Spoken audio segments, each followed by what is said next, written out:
Olá! Seja bem-vindo ao Processo Cast, o podcast sobre direito processual apresentado por Guilherme Kristen Mello.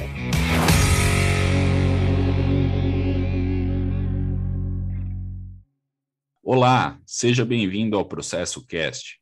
Para o episódio de hoje, eu tenho uma surpresa. Iniciaremos um projeto que venho pensando há tempo, proporcionar que grandes processualistas sejam os apresentadores do Processo Cast por uma ou talvez mais vezes.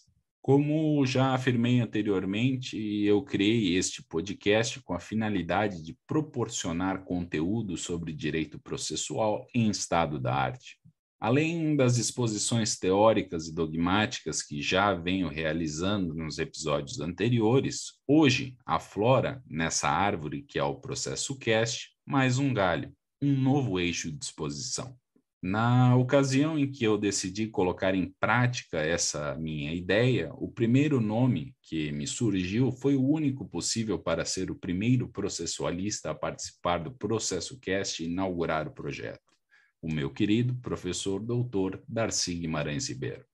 Aos que não conhecem, o professor Darcy é advogado, pós-doutor em Direito Processual Constitucional pela Universidade degli Studi di Firenze, doutor em Direito pela Universidade de Barcelona, especialista e mestre pela Pontifícia Universidade Católica do Rio Grande do Sul, professor titular de Direito Processual Civil da Unicinos e da PUC, professor do Programa de Pós-Graduação em Direito da Unicinos, mestrado, doutorado e pós-doutorado, membro do Instituto Brasileiro de Direito Processual, IBDP, membro da Associação Internacional de Direito Processual, IAPL, membro da Academia Brasileira de Direito Processual, ABDPC, membro representando no Brasil o projeto internacional de investigação sobre prova científica e prova pericial, financiado pelo Ministério de Educação e Cultura da Espanha, coordenador da Escola de Processo da Unicinos e dono de um repertório teórico magnífico.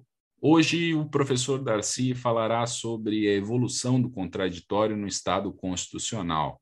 Inicio com muita felicidade esse projeto. Professor Darcy, meu amigo, seja muito bem-vindo. Sinta-se em casa. Hoje, o Processo Cast é teu. A palavra está contigo. Inicialmente, então, quero agradecer este maravilhoso convite de participar do Processo Cast, né, idealizado pelo meu querido amigo e irmão Guilherme Meller, e dizer que é uma satisfação muito grande poder falar de um dos temas mais importantes para o atual Código de Processo Civil. Isto porque o Código foi criado e idealizado agora, e certamente vai servir de modelo, com uma parte geral, que até então não havia, com a parte geral. E dentro desta parte geral, os 12 primeiros artigos são artigos principiológicos, deontológicos. Obviamente, existem outros no curso da legislação, do Código de Processo Civil, e dentre estes, 3 são absolutamente relacionados ao contraditório: o artigo 7º, 9º e 10º. Vejam bem, meus amigos, de 12 artigos, 3 falam do contraditório. E aí você já pode ver a dimensão e a importância do contraditório dentro da ideia de Estado Democrático de Direito. Esta ideia de contraditório tem influenciado, inclusive, o processo penal, o processo do trabalho, que são legislações paralelas que são aplicadas subsidiariamente ao Código de Processo Civil, mas a ideia de contraditório é indiscutivelmente levada para esses outros ramos. Este princípio é fundamental, ele já havia, ele é muito caro ao processo civil. Ele é chamado também, conhecido pelo princípio da bilateralidade da audiência. Os alemães chamam de direito a ser legalmente ouvido. Os romanos já o chamavam de princípio latino de audiatur et altera pars. E quase todas as constituições modernas trabalham com contraditório. Por exemplo, a Constituição italiana, no 111, trabalha com o contraditório. A Constituição espanhola, no artigo 24, trabalha com contraditório. A Convenção Europeia dos Direitos do Homem trata do direito a um processo equitável, que eles chamam, e está relacionado também ao contraditório. No Brasil, nós temos na Constituição Federal, no artigo 5º, inciso 55, a guarida a este princípio, que, obviamente, foi repristinado no artigo 7º, 9º e 10º da nossa Constituição Federal. E ele é tão importante, Guilherme, veja bem, ele é tão importante e tão sagrado que a própria Constituição Federal não só positiva o contraditório, como cria constitucionalmente todas as condições para que ele possa ser exercido. O que eu quero dizer isso?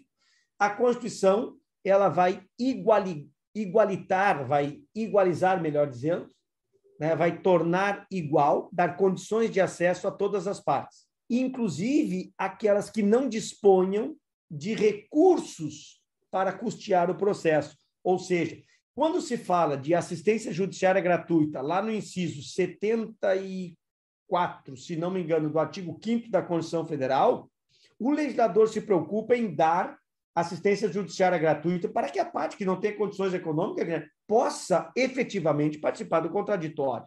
Igualmente, se a parte não tem condições econômicas, a assistência judiciária gratuita pode não ser suficiente. Então, o artigo 134 da Constituição concede à parte uma defensoria pública, que ela pode se valer para poder ter acesso ao contraditório, que está lá hoje nos artigos 185 a 187 do CPC. Ou seja, são condições de validade para que o princípio possa se concretizar. O que eu preciso destacar ainda da ideia de contraditório? Porque é imenso, o contraditório é imenso. Eu tive a oportunidade de escrever no meu último livro sobre o contraditório, Guilherme, são quase 80 páginas, tu imagina, com pesquisa, com notas de rodapé, mas vou destacar. O que é importante para os nossos ouvintes, Guilherme? O contraditório hoje, as espécies de contraditório são 3, o contraditório prévio, o contraditório diferido e o contraditório eventual, nesta clássica acepção. O que é o contraditório diferido? É aquele contraditório aonde o juiz primeiro decide e só depois ele irá realizá-lo. Por exemplo, situações especiais.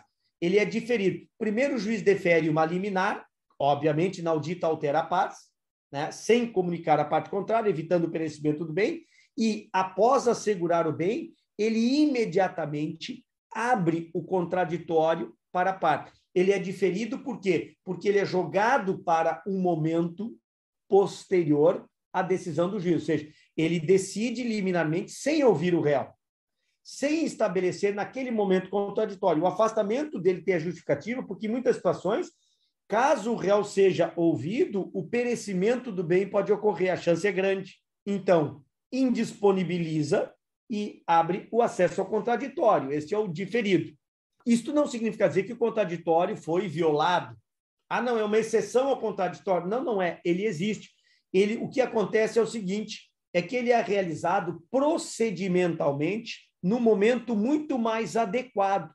Por quê? Porque é levado em consideração a urgência da medida, sob pena de nós termos o contraditório e o bem da vida desaparecer, em detrimento do bem da vida, o que seria inútil.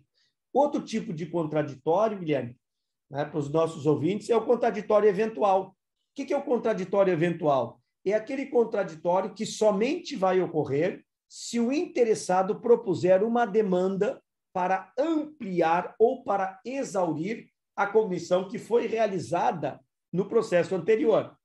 Ou seja, o contraditório só irá ocorrer em outro processo, na eventualidade do interessado assim o requerer.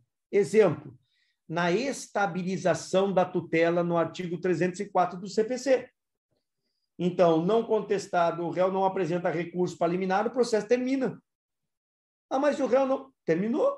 O réu deveria impugnar, não impugnou. Mas o legislador abre a possibilidade de o réu entrar com uma nova demanda e esta demanda ela vai recepcionar o contraditório. Então, é eventual porque fica o contraditório condicionado à eventualidade da interposição da demanda pelo interessado, certo? E o contraditório mais comum é o prévio, a acepção clássica do ato altera parte, ou seja, o juiz primeiro ouve ambas as partes para depois decidir. Então, vejam bem que, nesta hipótese, a atividade judicial ela é resultado da atividade das partes que precisam ser primeiramente comunicadas para, então, poder legitimar a manifestação posterior do juiz. Por isso, ele é prévio à decisão, certo? E esta diferença é muito interessante. E, para finalizar isso aqui, há uma evolução muito interessante que eu procuro, de maneira mais inusitada, digamos assim, formular. O que acontece? Eu faço uma evolução do princípio, que eu chamo da fase formal à fase constitucional. Isso é uma invenção, é uma nomenclatura própria que eu estabeleço. Ou seja, eu denomino, né, eu criei 3 fases marcantes. A primeira eu denomino de fase formal, né, e ela está caracterizada pela necessidade de informar. A segunda eu denomino de fase material. Ela se caracteriza pela possibilidade de participação. E a terceira, que eu denomino constitucional, eu identifico pelo direito de influenciar numa primeira fase e o direito a ser ouvido numa segunda fase. A primeira e a segunda fase, né, a fase formal e a fase material, são bastante conhecidas. Ou seja, são 2 lados de uma mesma moeda. Que o contraditório se estabeleça, é necessária a soma deste binômio.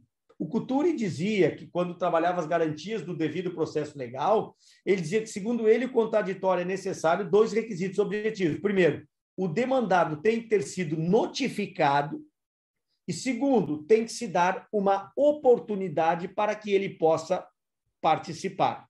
Então, o contraditório, nestas 2 primeiras fases, na fase formal e material, a parte precisa ser comunicada, então existe a necessidade de uma devida comunicação e uma adequada possibilidade de participação.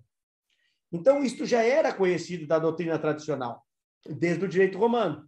Se comunica e se dá um prazo adequado para praticar o ato processual. Essas fases, bastante conhecidas, a doutrina clássica trabalhava isto muito bem, as legislações estrangeiras preveem essa possibilidade. Por exemplo, o 101 do CPC italiano, o 278, inciso 3º da ZPO alemã, o artigo 16 do novo Código de Procédure Civile francês e o Código Geral de Processo da Colômbia, no artigo especificamente 173 e 133. Esta é a concepção tradicional. E onde é que vem o pulo do gato agora, Guilherme? O direito brasileiro introduziu, e aqui eu já me encaminho para o final, introduziu o que eu chamei de fase constitucional. Por que eu chamei de fase constitucional? Porque esta fase constitucional, a meu modo de ver, foi consolidada pela jurisprudência do Tribunal Constitucional alemão. Então, é uma visão constitucionalizada do contraditório. É o que um grande processualista italiano chamado Niccolò Trocker falava, né, do princípio de, ele chamava de princípio de participazione, ou seja, o que nós traduzimos no nosso artigo 10 como o direito de influenciar, o do artigo 10. E isto, vocês podem ver, tem um livro que tem na minha biblioteca digital, Guilherme, e tem lá, que é os 50 anos da jurisprudência do Tribunal Constitucional Alemão, na página 915 deste livro, tem esta dimensão do contraditório como direito de influência. E diz exatamente, ou mais ou menos assim, quando fala do contraditório, essa decisão vai dizer que, trabalhando a dignidade da pessoa humana, ela diz o seguinte: olha, o juiz não pode tratar isso de uma maneira muito leviana, somente com base na autoridade estatal, diz o Tribunal Constitucional Alemão.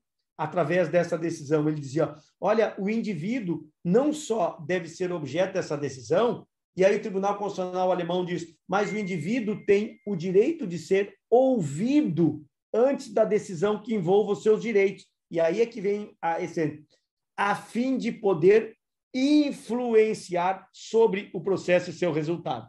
Então, vejam que esta ideia do Tribunal Constitucional Alemão, ela se solidifica no nosso artigo 10, que diz que o juiz não pode decidir, em grau algum de jurisdição, com base em fundamento a respeito do qual não se tenha dado às partes oportunidade de se manifestar, ainda que se trate de matéria sobre a qual o juiz deva decidir de ofício. Só isto aqui, Guilherme, é vários podcasts, as consequências práticas disso, em primeiro grau e no tribunal. Repete o artigo 933, essa ideia, repete o artigo 10, o 933. Então, vejam bem, os idealizadores, quando fizeram o código, eles disseram, bom, o juiz deve, porque se nós olharmos a redação do artigo 10, nós vamos ver que ela é muito clara. Ela é extremamente clara e dizer o seguinte, o juiz não pode decidir. Mas vejam só, Guilherme, com medo de que o tribunal entendesse que o juiz ficaria só no sentido estrito da palavra, ele repristinou, ele repetiu esta ideia no 933, quando fala no tribunal, e diz, o relator, diz lá, se o relator constatar a ocorrência de fato superveniente à decisão recorrida, ou a existência de questão apreciável de ofício, ou seja, no julgamento do recurso, ainda não examinada, que devam ser consideradas no julgamento, intimará as partes para se manifestarem, ou seja, intimará as partes a fim de poder influenciar o juiz. Até aí a doutrina brasileira vai e diz que isto é uma maravilha, é o máximo. Tem decisões da Corte de Cassação italiana trabalhando esta ideia, direito de participação, direito de influência, sem maiores mistérios. O STJ chancelou esta visão de contraditório como direito de influenciar, mas qual é a vinculação? E eu aqui crio uma outra dimensão. Então, as pessoas são 3 dimensões. A primeira dimensão formar, eu intimo a parte. Segunda, eu dou um prazo adequado. Então, o contraditório foi evoluindo. Primeiro, só intimava a parte. Segundo, ele tem que ter um prazo adequado. Terceiro, não adianta ele ter um prazo adequado. Eu tenho que dar oportunidade para que ele possa influenciar o juiz. Terceira hipótese que está no artigo 10. E até aí vai a doutrina brasileira e termina. E termina. Todos os livros trabalham aí. Mas eu me dei conta que existe uma quarta fase, ou a terceira fase, ela é dividida. Há um upgrade no direito de influenciar, que é o artigo 9º, e ninguém deu muita bola para ele, mas ele é excepcionalmente bem redigido. E ninguém dá bola. E diz o seguinte, 9º, não se proferirá decisão contra uma das partes sem que ela seja previamente ouvida. A doutrina brasileira diz, não, claro, ela precisa ser ouvida, não difere muito da primeira fase, que tu tem que intimar para ela ser ouvida, para ela poder participar. E ficou aí, não. Isto é uma evolução dentro da fase constitucional. Por que eu considero uma evolução? Porque o direito de participar, né, o direito de participar, de poder colocar, de ser escutado, é uma evolução de uma fase mais estática para uma fase mais dinâmica. Ou seja, quando eu falo de um direito de falar no processo e eu vou até o direito de ser ouvido, eu passo obrigatoriamente pelo direito de influenciar. Agora, olhem só a importância. Não adianta me dar oportunidade, não adianta dar oportunidade para o Darcy poder influenciar. Vou dar um exemplo concreto para os nossos ouvintes, Guilherme. Julgamento no tribunal. De nada adianta deixar eu fazer uma sustentação oral, vamos imaginar, se um desembargador não der a mínima atenção. Se um desembargador não prestar atenção no que eu estou. Não adianta ele fazer, pode ficar falando, ele pode cortar as unhas dos pés, pode ficar lendo um livro, pode ficar mexendo no celular, mas ele garantiu o artigo 10º, ele me deu o direito de poder influenciá-lo. Isto é pouco, as pessoas não deviam se contentar com isso. Quem tem filho sabe, como eu. Quantas vezes nós falamos com um filho e achamos que estamos influenciando, e na realidade entra no ouvido e sai no outro. Muitos dos nossos ouvintes também têm namorada. Quantas vezes a namorada conversa com o namorado, a esposa conversa com o marido, achando que está influenciando o marido. E o marido só mexe a cabeça e diz, não adianta eu poder falar, Guilherme. E aí o que eu descobri? Que o direito de poder influenciar, ele está ligado ao artigo 369, que é ao direito probatório, ou seja, é o direito de produzir o convencimento do juiz. Tanto é verdade que o artigo 369 mudou a redação do antigo 372. Por que mudou? Porque agora ele trabalha o conceito de prova. O 369 vai dizer: as partes têm o direito de empregar todos os meios legais, bem como os moralmente legítimos, ainda que não especificados qual, para provar a verdade dos fatos que se fundação à defesa. Até aí exatamente igual ao 473. Não mudou nada. Só que olha que interessante, agora o legislador coloca um E, conjunção aditiva. Então, as partes têm direito de empregar todos os meios legais, bem como os moralmente legítimos que não especificar para provar a verdade dos fatos se funda o pedido ou a defesa e influir eficazmente na convicção do juiz. Então, vejam que o artigo 10, o direito de poder influenciar, está ligado a poder produzir provas, argumentativa, prova escrita, prova oral, para influenciar o juiz. Excelente avanço, mas é pouco. Isto é uma coisa, Guilherme. Outra coisa é o direito que eu tenho de ser ouvido. Isto é bem diferente. Porque, veja bem, eu posso falar para um juiz, mas eu não tenho a garantia de que eu estou sendo ouvido. Por isso o nono é mais importante, porque o nono diz, Darcy, tu tem direito de ser ouvido. O que significa direito de ser ouvido? Não é falar, não é poder influenciar, é também isso, mas é mais do que isso. Como é que eu sei que o juiz está me escutando? Aí é que vem a pergunta, Guilherme. Quando é que eu sei que o juiz está me escutando? Quando ele dialoga comigo. E quando é que ele dialoga comigo, Guilherme? Lá no 489, inciso 4º, quando ele tem que fundamentar. Então, quando ele fundamenta, ele é obrigado, se nós olharmos o 489 do Código de Processo Civil, parágrafo 1º, né, inciso 4º, que diz o seguinte: não se considera fundamentada qualquer decisão judicial, seja ela interlocutória, sentença ou acórdão, que, inciso 4º, não enfrentar todos os argumentos deduzidos do processo capazes de, em tese, infirmar a conclusão adotada pelo julgador. Então, vejam que o artigo 9º, ele vai ter uma relação direta com o inciso 4º do parágrafo 1º do 489. Então, o meu direito de ser ouvido, ele encontra no juiz o dever de fundamentação. Por isso que o juiz é obrigado a enfrentar todos os argumentos. Por que o juiz tem que enfrentar todos os argumentos? Alguém dirá. Porque eu, Darcy, pelo artigo 9º, tenho direito de ser ouvido. Então, se eu faço 4 pedidos, eu tenho direito de dialogar com o juiz sobre os 4 pedidos. Ele é obrigado a analisar os 4 pedidos. As causas de pedir relacionadas aos 4 pedidos. Não adianta só deixar eu falar. Eu quero mais do que isso. Eu quero ter uma garantia de que eu estou sendo ouvido. Qual é a garantia que eu tenho? Quando ele, na decisão dele, ele dialoga comigo. Não é quando eu estou batendo boca na audiência, não é ali que um juiz dialoga. E isso é importante, Guilherme, aqui eu finalizo, porque quando o artigo 7º do Estatuto do Advogado, que dizia que o advogado fazia sustentação oral após o voto do relator, o ministro Lewandowski, à época, disse que esse artigo é inconstitucional. Sabe por que o Lewandowski declarou inconstitucional o artigo 7º do Estatuto da OAB? Dizendo, não, o advogado tem que fazer a sustentação antes do juiz, e não depois, porque ele escreveu, o juiz não participa do contraditório. Olha o erro que ele cometeu. O juiz não participa.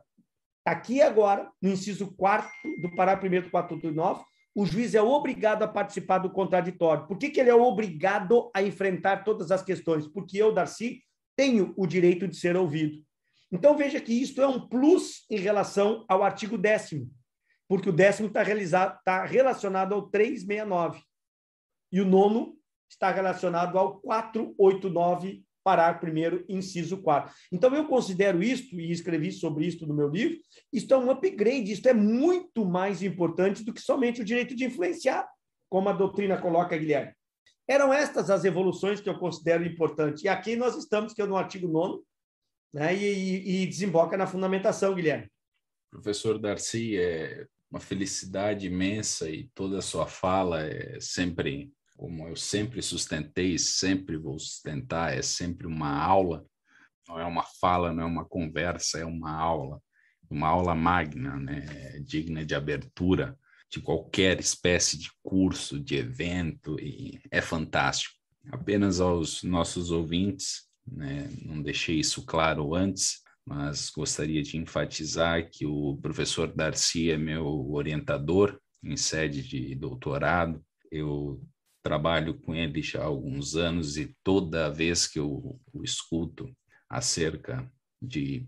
Pode ser um assunto que ele já tenha comentado, eu sempre aprendo e repenso determinados pontos que por mim já eram certos, né? Então é sempre uma felicidade. Agradeço imensamente essa tua exposição, professor Darcy, foi brilhante, fantástico. Eu separei, e se tu me permite, algumas questões, apenas para a gente trocar uma ideia, nada muito elaborado, só, né, para te ouvir falar um pouquinho disso. Alguma coisa daqui eu sei, né, basicamente tu já comentaste em alguns momentos, mas os nossos ouvintes, né, terão o privilégio de ouvir essas tuas posições agora. Pontualmente, são 4 questões. A primeira, que eu, enquanto aqui falavas, eu me recordei, é a relação do contraditório com a colaboração processual. Tu tens uma tese fantástica sobre a colaboração processual, e colaboração processual pode ser entendida vai depender do doutrinador. Como que tu relaciona, nessa perspectiva, professor, o contraditório com a colaboração? Muito bem colocado. A ideia, o chamado princípio da colaboração, que está lá no artigo 6º do Código de Processo Civil, né, que vai dizer que todos os sujeitos do processo devem cooperar entre si para que se obtenha em tempo razoável decisão justa e efetiva. O legislador aqui forçou a barra. A colaboração é algo muito, muito, muito... E existe em outras legislações trabalhando a ideia de cooperação. Claro, todo o problema está diretamente relacionado a entender o que significa cooperação. O que é cooperar? Primeira coisa que eu vou definir, e o conceito aqui é importante, Guilherme. A doutrina trabalha os dois conceitos como sendo igual, cooperação e colaboração como sendo a mesma coisa. Não é. Claro, eu sou advogado. Cara, como advogado, essa escrita aqui me arrepia, que o sujeito do processo deve cooperar entre si, por exemplo, autor e réu cooperar. É óbvio que isso não existe. Os processualistas deram conta que isso foi um erro de redação. Outros entendem que autor deve cooperar com o juiz, o réu deve cooperar com o juiz deve cooperar com as partes. E eu tenho uma ideia muito clara. Então, só para definir, isto é um problema que me chama a atenção, né? Quando as pessoas escrevem sobre o princípio da cooperação, tu vai ver que todo mundo procura dar um conceitinho de cooperação. O que é cooperação para mim, o que é etc. tal. Mas as pessoas não se dão conta que o importante, até por uma questão semântica, porque o próprio Hegel dizia que a palavra é o pior veículo do pensamento, mas é o que temos, e para definir o que é cooperação, se buscassem o que significa cooperação no dicionário, não diriam que há cooperação no processo. Não diriam que há cooperação. Por exemplo, um dos melhores dicionários que existe para mim é o do Caldas Aulete. Né? São 4 volumes de 1000 páginas, eu tenho este dicionário, e consultando o dicionário, o que significa cooperação? Este autor vai dizer, cooperação quer dizer prestação de auxílio para um fim comum. Auxiliar, atuar, tendo o mesmo objetivo, as pessoas vão dizer, Darcy, exatamente é isso, porque todo mundo trabalha em conjunto, o autor faz a sua parte, a doutrina brasileira vai dizer, isso aí, ó, o autor faz a sua parte, o réu faz a sua parte, todos preparam o juiz para a sentença. E isso é a cooperação. Eu costumo dizer o seguinte, se vocês entendem isso por cooperação, esqueçam, porque isso é da natureza do processo. Cícero sabia o que era cooperação, então não existe novidade nenhuma. Ora, na realidade, quando se fala de cooperação, né, dentro desse pressuposto, o 378 também exige cooperação, esse defeito na redação é muito complicado. Por quê? Uns vão dizer o seguinte, a ideia é uma dupla posição do juiz, ele é paritário no diálogo, assimétrico na decisão, reforçar a posição das partes, etc. e tal, do artigo 6º, mas isso é bastante equivocado.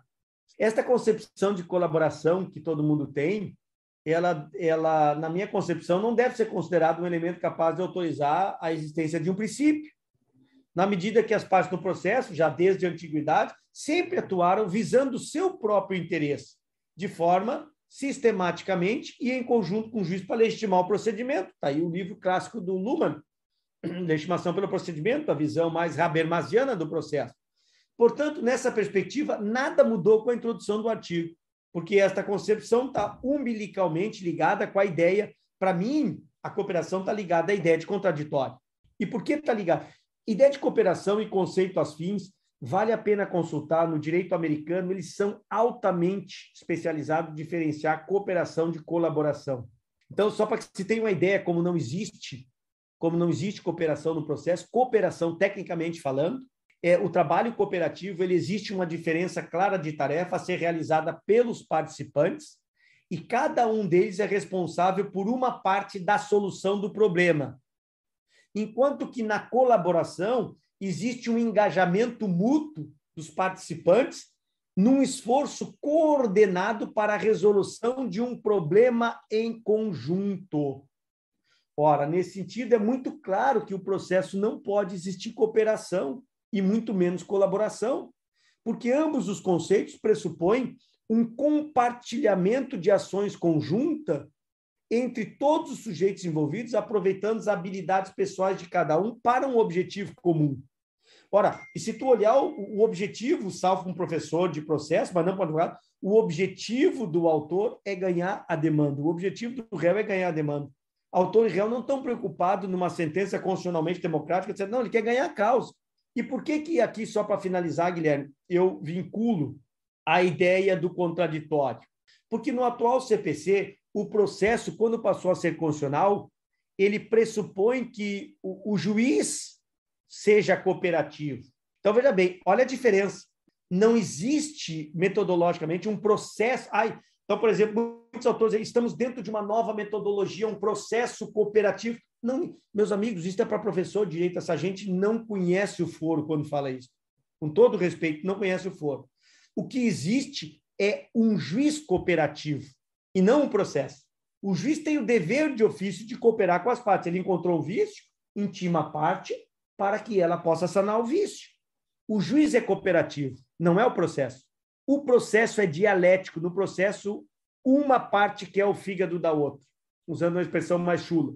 Então, vejam bem, dentro dessa perspectiva, no sentido do próprio juiz valer-se das atividades da prática ao longo de todo o procedimento para democraticamente, em colaboração das partes, construir uma decisão judicial mais apropriada. E, portanto, as partes, no cenário atual, elas não são somente um meio para legitimar o juiz na realização da sentença. Hoje, as partes são protagonistas, juntamente com o juiz, na criação dos próprios direitos, porque as partes, elas vão, neste sentido, elas vão colaborar e devem cooperar com o juiz, praticando os atos que possam influenciá-lo na construção da decisão, evitando assim que o juiz possa decidir solipsisticamente, alheio ao contraditório. Então, esta visão de cooperação e colaboração que todo mundo fala, ao final, né, os sujeitos, essa participação democrática para construir o procedimento, isto é exatamente a ideia de contraditório mais moderno, porque quando a lei diz que todos devem cooperar entre si no processo, ela certamente está viabilizando o contraditório no sentido mais amplo, ou seja, como o direito de cada uma das partes serem ouvidas, para que elas possam auxiliar o juiz na decisão. Mas isso é contraditório, como nós vimos antes. Ou seja, representa a possibilidade de todos poderem atuar no sentido de influenciar o juiz e influenciar reciprocamente.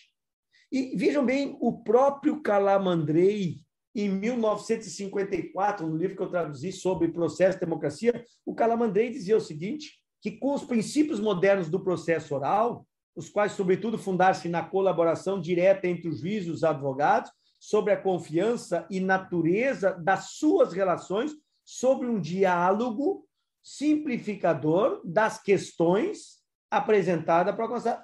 Vejam que o próprio Calamandrei falava de colaboração como contraditório. Seriam estas as colocações desta relação, tem muito mais, eu tenho que cuidar para não exagerar.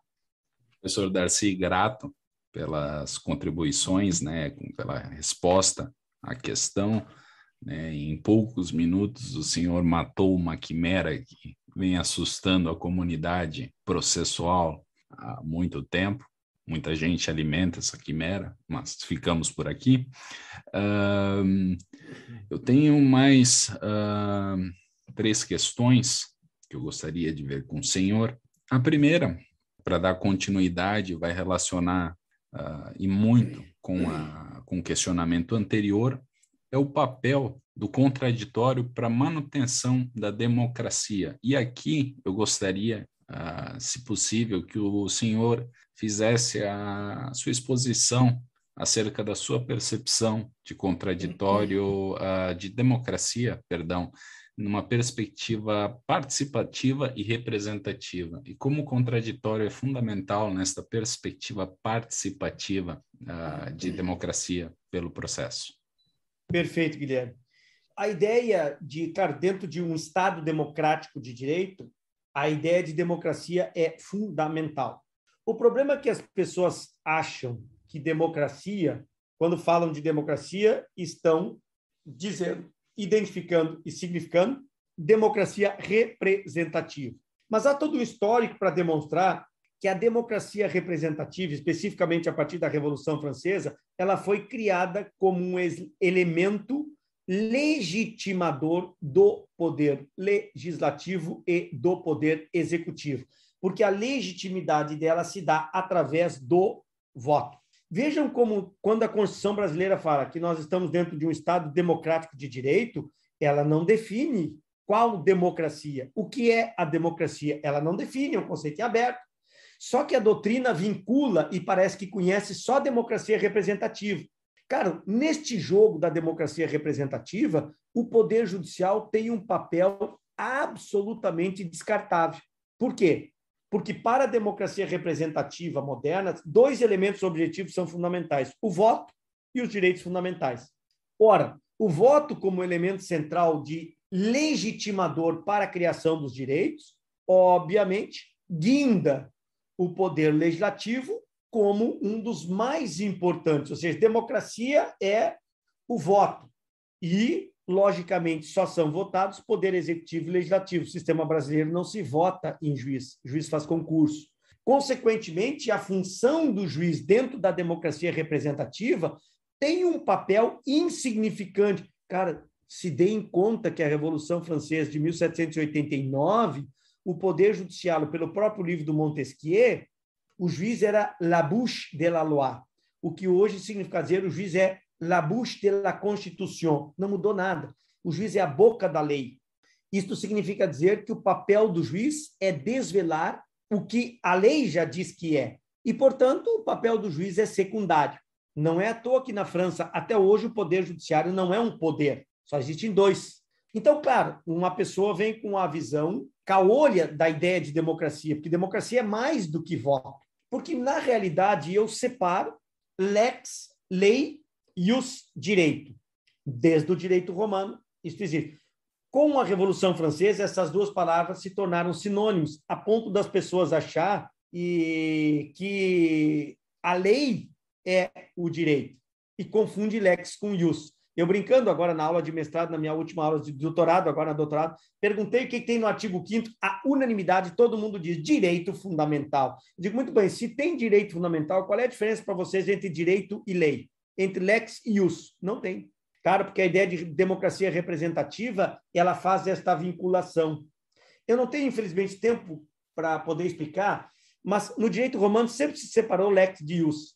Na Revolução Francesa, eles devem ter dito o seguinte, olha, por quê? Porque no common law, a Revolução Gloriosa, em 1680, houve uma transformação social a partir do Poder Judiciário, com as decisões do juiz Cook.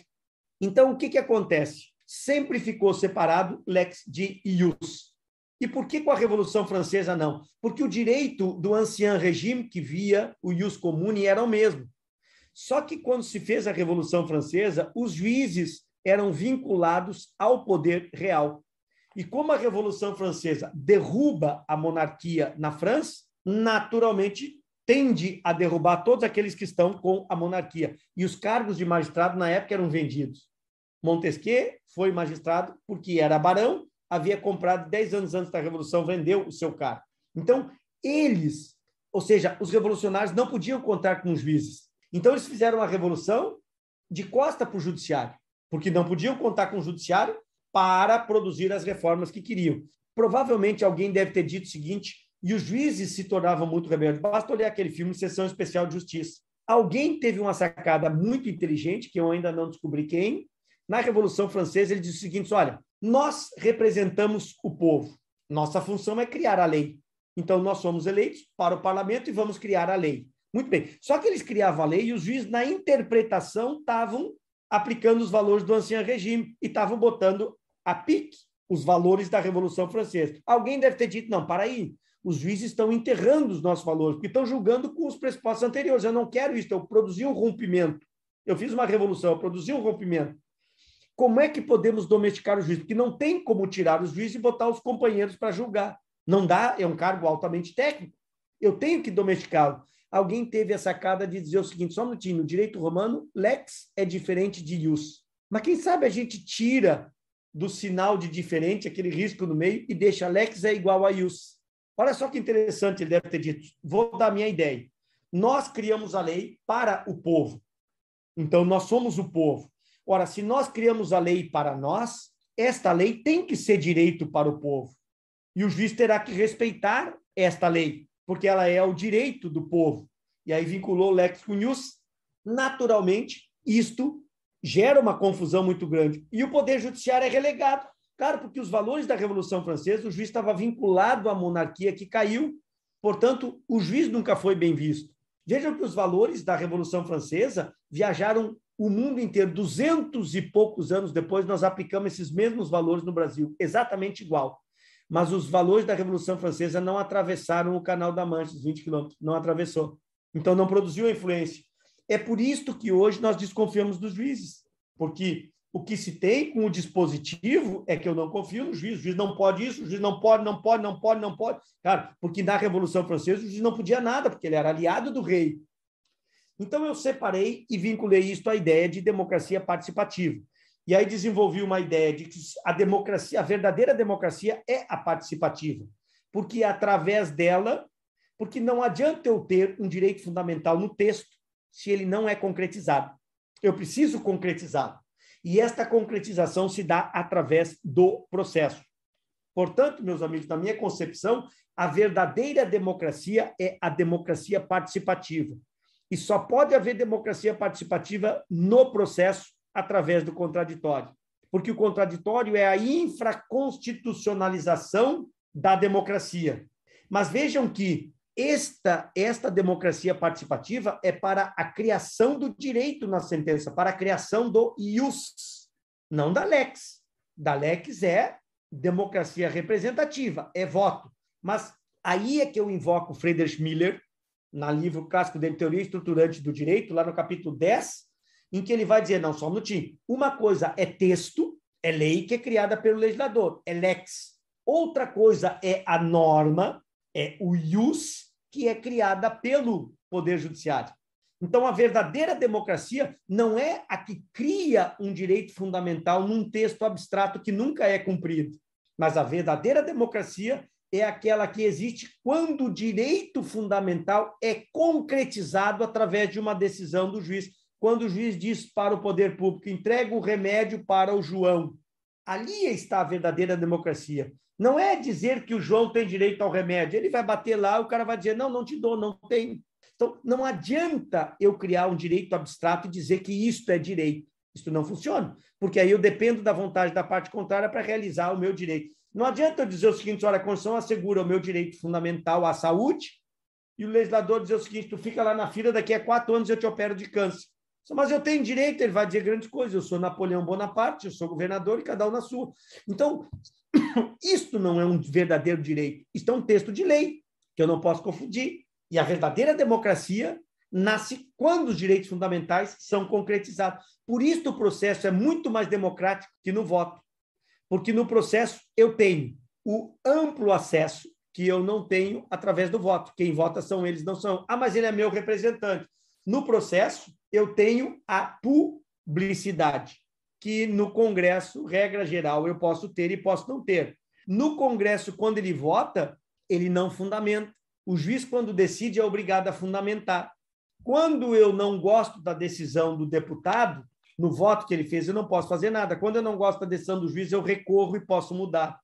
Então, o processo, nessa perspectiva, é muito mais democrático do que a representatividade. A representatividade é fundamental para a criação da lei, mas não para a criação do direito. Para a criação do direito, eu preciso de uma outra forma de democracia. Eu preciso da democracia participativa para criar o direito através do processo, Guilherme, para não me estender mais. Perfeito, meu caro Darcy, perfeito, impecável. Mencionaste uma coisa muito interessante acerca da desconfiança no juiz. E aqui já te ouvi acerca do tenebroso assunto, acerca do livre convencimento motivado. E vou puxar à tona, né, esta é a nossa penúltima questão. Quando tu comentaste acerca do dever de fundamentação, como posso relacionar, né, a partir desse cenário, né, dessa ideia do livre convencimento motivado, se é que existe, se é que não existe, né, nossos ouvintes nunca ouviram essa tua posição até então, com esse dever de fundamentação. Ora, devo fundamentar, mas ao mesmo tempo, né, tenho um convencimento livre, contanto que motivado. Como é a visão do senhor nessa perspectiva? Perfeito. O Código de 73, quando tratava do sistema de valoração da prova, existem vários sistemas. O sistema tarifário, o sistema do livre convencimento e do sistema da persuasão racional. Exemplo, existe o sistema do livre convencimento no direito brasileiro, ou seja, quando se decide, eu estou absolutamente livre no meu convencimento, existe. E olha o paradoxo, eles consideram o mais constitucional, e eu considero absolutamente inconstitucional. O livre convencimento existe, tribunal do júri, porque o corpo de sentença, os jurados, 7 jurados, eles decidem de maneira absolutamente livre. Eles não têm nenhuma vinculação nos autos. Inclusive, eles podem decidir contra a prova dos autos. Vou inventar um exemplo, mas vou forçar. A pessoa ficou escancaradamente comprovada que ela matou. Tem a filmagem, tem ela dizendo que matou, tudo, etc. e tal. O corpo de sentença pode dizer o seguinte: olha, eu entendo que no meu tribunal, pessoas com cabelo loiro devem ser absolvidos. E o corpo de sentença pode absolver. Pode absolver. Cara, o Ministério Público recorre, se for contra os autos, é anulado uma vez, pode ser anulado, mas se pela segunda vez eles decidirem que pessoas que têm os olhos azuis nunca são condenadas, a segunda decisão é soberana e ele vai ser livre. Por quê? Porque no tribunal do júri existe o livre convencimento. O que é inconstitucional? Vocês imaginam uma pessoa poder decidir sobre a vida do outro e não precisar dar uma explicação, nem uma linha. Eu posso dizer, por que tu gostou? Porque eu gosto, porque pessoa de 1,70 m para mim, eu nunca vou condenar. Mas vem cá, qual é a lógica? 1,70 m, para mim é o seguinte, eu sou livre, eu sou corpo de sentença, pode. Tribunal do júri. Mas nós evoluímos, nós estamos no sistema da persuasão racional. O que é o sistema da persuasão racional? E aí vem toda a discussão do Guilherme. O juiz tem liberdade, ele é livre, porque o código agora, o antigo, dizia: o juiz apreciará livremente a prova. A doutrina bateu e disse: não, o juiz não pode apreciar livremente a prova, ele não é livre para apreciar, etc. e tal. E aí hoje está escrito no 371, o juiz apreciará a prova. Então acabou aquela ideia de livre, etc. e tal. Vamos por parte. Quando o código escrevia a palavra livre, o livre não era tribunal do júri.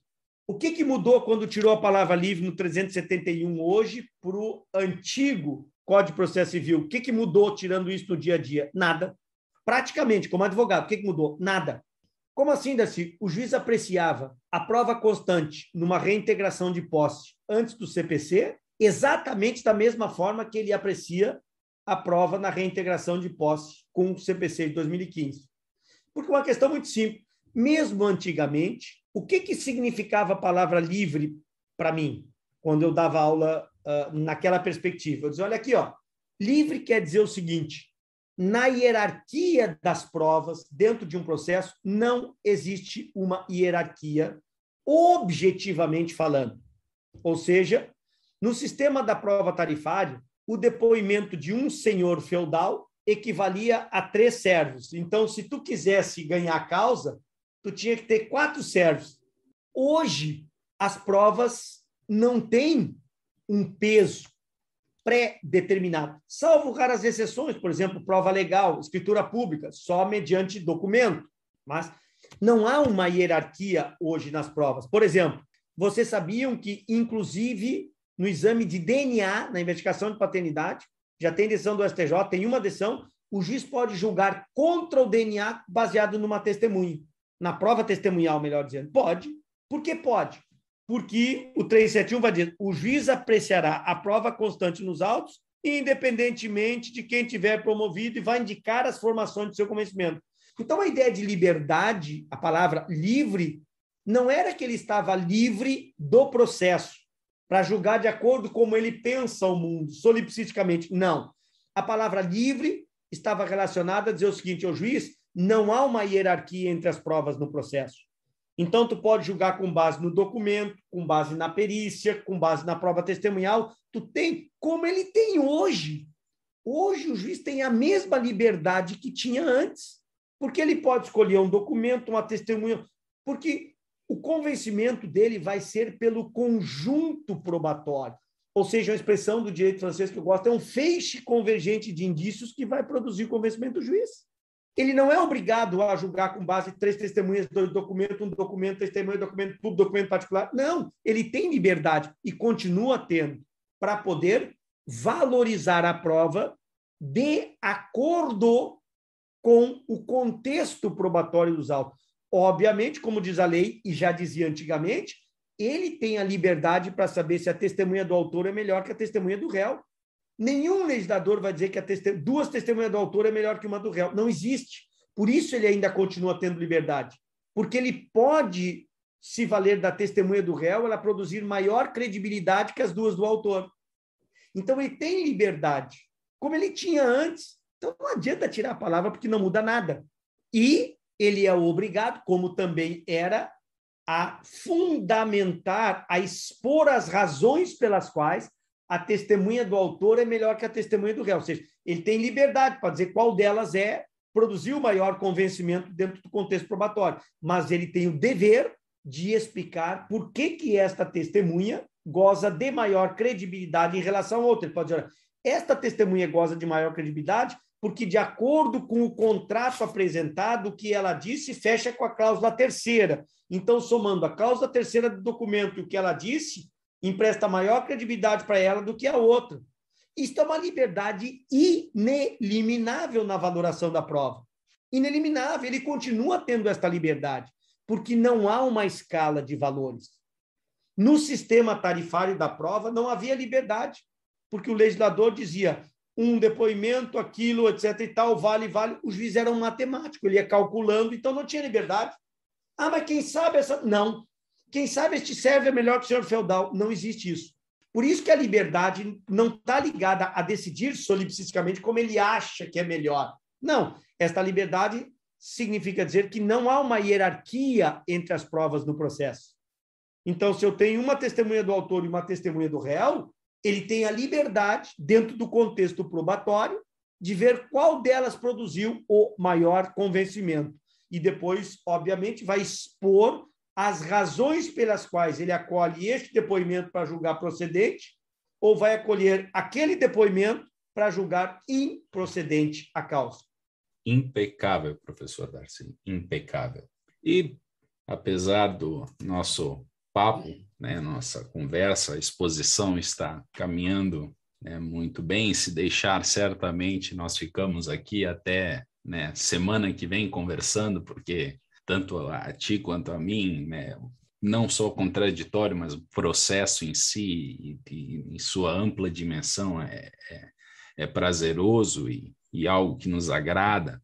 Eu farei uma questão final, uma pontuação, na verdade, para centrarmos aquilo que tu trouxeste como tema principal da tua exposição de hoje. Trouxeste uma ampla visão, uma ampla e magnífica visão acerca do contraditório, perpassamos diversos assuntos, conseguimos expor inúmeros pontos acerca da tua percepção, né, de como o contraditório dialoga hoje no sistema brasileiro com tantos outros assuntos, mas gostaria agora, nesse momento final, de ouvir a posição do professor Darcy, ou melhor, uma definição do professor Darcy, a partir disso tudo, do que seria o contraditório hoje, na perspectiva odierna. Hoje, eu posso dizer o seguinte, o que seria o contraditório? Isto eu posso trabalhar de duas perspectivas. O que seria o contraditório para a doutrina ou o que seria o contraditório para os tribunais? Tá? Porque a questão aqui é muito mais ampla. E o que eu quero dizer com isso em relação ao que é o contraditório para a doutrina? Porque a doutrina vai ter uma concepção de contraditório e vai dizer o seguinte, olha, o judiciário deveria ter aplicado esta concepção, mas não aplicou, errou. Ou o tribunal vai dizer o seguinte, olha, não, só um minutinho, o contraditório aqui para mim é diferente. Não é como está pensando fulano, beltrano, etc. e tal. Eu considero o contraditório de maneira bastante diferente. Então, eu posso trabalhar a perspectiva doutrinária ou a perspectiva da jurisprudência. O próprio STJ tem várias decisões hoje dizendo que a ideia de contraditório é aquela ideia mesmo, né, de possibilidade de influenciar. É obrigado a colocar. Tem jurisprudência que vai dizer o seguinte, olha, o julgador não está obrigado a rebater com minúcias cada um dos argumentos deduzidos pelas partes, exaltando a cooperação em contraditório, mas ele tem que enfrentar todas as questões capazes de, por si só, que é exatamente a redação, infirmar as conclusões, que está lá no parágrafo 4º, do inciso 4 do parágrafo 1º do 489. Né? Capaz de, por si só, infirmar. Ou seja, isso é uma decisão da Nancy Andrighi de 2020, Guilherme. 2020. Então, o que a Nancy Andrighi está dizendo? Ela está dizendo, olha, o juiz é obrigado ele tem o dever de fundamentar. Por que ele tem o dever de fundamentar? Porque as partes têm o direito de ser ouvido. Esse julgamento da Nancy Andrighi de 2020 é claríssimo. Então, estou dando um dos mais modernos para dizer qual é a ideia hoje de contraditório. A ideia hoje de contraditório, se nós pegarmos no STJ, que é o que me interessa, essa visão da Nancy Andrighi, é fundamental.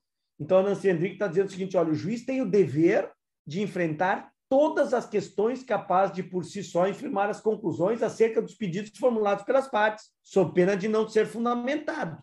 Olha só, ela está aplicando o inciso 4º, e o que ela quer dizer com isso? Ela está dizendo por que o juiz é obrigado. Ela não diz, mas por que eu deduzo, na minha explicação, na minha teoria? Porque eu tenho o direito de ser ouvido.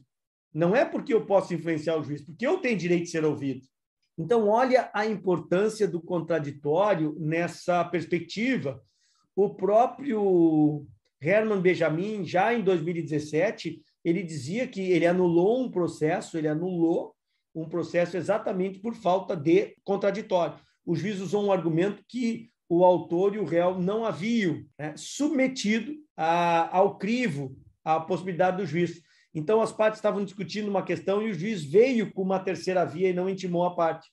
O STJ anulou e disse que não, tu quer aplicar a teoria? Pode, mas primeiro tu vai ter que ouvir o Darcy e o Guilherme, senão é nula. Então, felizmente, o STJ, em termos de que é a corte maior no direito infraconstitucional, ele tem aceito esta ideia de contraditório, ele tem trabalhado a ideia de contraditório, exigindo do juiz um respeito, principalmente a que os italianos chamam a decisão não surpresa. Isto tem se implementado, esta visão de contraditório, tanto do artigo 10 quanto do 9º, Guilherme. Eu fico feliz porque eu tenho visto o STJ implementar, concretizar amplamente as questões relacionadas ao contraditório. Talvez não como nós gostássemos, mas o caminho é muito promissor em relação à legislação do Código 73. Eles têm anulado e os juízes têm, inclusive, questões muito complicadas em termos de agravo, que eles têm que intimar a parte contrária, não encontra. Tem juiz que chega a ficar 2, 3 meses tentando localizar a parte, isso antes nem havia, não localizava e manda embora. Agora eles têm medo de anular o processo porque não conseguiram localizar o réu. Então, estão apavorados, mandando. Ou seja, é uma preocupação dos desembargadores por realmente implementar o contraditório, Guilherme. Assim eu tenho visto. Felizmente. Muito bem. Este é o Processo Cast. Para este episódio, recebemos e iniciamos este novo projeto com muita felicidade o nosso querido professor, doutor Darcy Guimarães Ribeiro. Professor Darcy, muito obrigado pela sua participação aqui no Processo Cast. Hoje o Processo Cast foi teu. Certamente as tuas reflexões, as tuas inquietações transmitidas a partir da tua fala, em algum grau, né, maior, menor, ajudaram a ressignificar, ampliar pensamentos, né, enfim, trouxe todo um cenário denso para o nosso público. O professor Darcy toma a liberdade, recentemente lançou uma obra pela editora Totti, aos que desejam uma complementação do seu pensamento, chamado O Novo Processo Civil, Presente e Futuro. É uma obra fantástica, eu recomendo.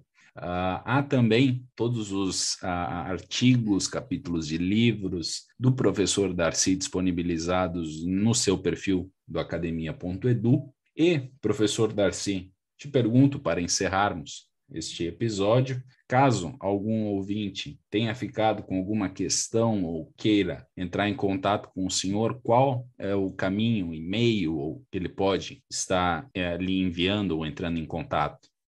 Olha, Guilherme, então, inicialmente eu gostaria de mais uma vez agradecer a possibilidade de participar e dizer que eu estou sempre disponível para poder conversar sobre assuntos com os teus ouvintes. É uma satisfação muito grande. Quem tiver interesse pode mandar. O meu e-mail é darcy.guimaraes@terra.com.br. Eu não prometo responder na hora no mesmo dia, porque às vezes eu demoro um pouquinho. É que hoje em dia, Guilherme, responder daqui a um dia é uma eternidade para as pessoas. 2 dias é uma eternidade. A dimensão de tempo hoje é bastante diferente. Senhoras e senhores, esse foi o professor Dr. Darcy Guimarães Ribeiro. Muito obrigado. Muito obrigado a todos. Um abraço.